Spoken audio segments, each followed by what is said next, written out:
លោកអ្នកគ្រូនិងអ្នកទាំងអស់គ្នានាងខ្ញុំជាសិស្សថ្នាក់ទី10មកពីវិទ្យាល័យគក់ព្រេងសាលារៀនចំនួនថ្មីនាងខ្ញុំឈ្មោះថនសម័យថ្ងៃនេះនាងខ្ញុំមកបកស្រាយខ្លឹមសារ 1.4 វិធីបូកនិងដកឯកធា 1.4 វិធីបូកនិងដកឯកធាមុននឹងយើងទៅមើលឧទាហរណ៍យើង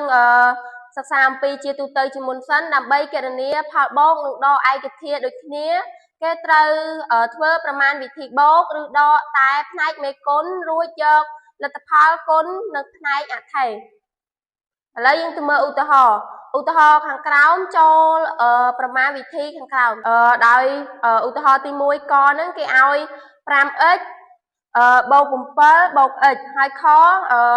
2x ការ៉េបូក 3x ការ៉េអញ្ចឹងយើងមកមើលដំណោះស្រាយគណនាប្រមាណវិធីខាងក្រោម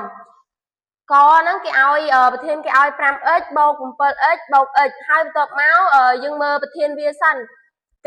គណនាហ្នឹងគេត្រូវចាប់តែមេគុណវាទេហើយចំណែកឯអថេ x ហ្នឹងវាមានអថេដូចគ្នាអញ្ចឹងយើងយកដាក់វាតែមួយផ្នែកមកឡែកមកហើយមេគុណហ្នឹងយើងយកមកគណនាមកតោះមកយើងបាន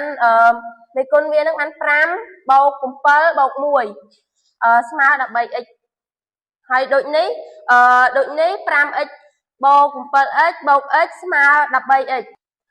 ចូលដល់អក្សរខប្រធានគេឲ្យx ការ៉េបូក 3x ការ៉េស្មើបន្ទាប់មកយើងមើលប្រធានគេសិនប្រធានហ្នឹងដោយពីមុខ x ការ៉េនេះវាមានមេគុណ1អញ្ចឹងយើងយកបូកដកមេគុណវាមកបាន1បូក 3ហើយចំណែកឯអថេហ្នឹងវាមានអថេ x ការ៉េដូចគ្នាអញ្ចឹងយើងយកវាតែមួយបានហើយទុកមួយឡែកនេះមកដល់ពេលយើងបូកដកនេះហើយយើងឃើញ 4x ការ៉េដូចនេះ x ការ៉េបូក 3x ការ៉េស្មើ 4x ការ៉េសូមអរគុណ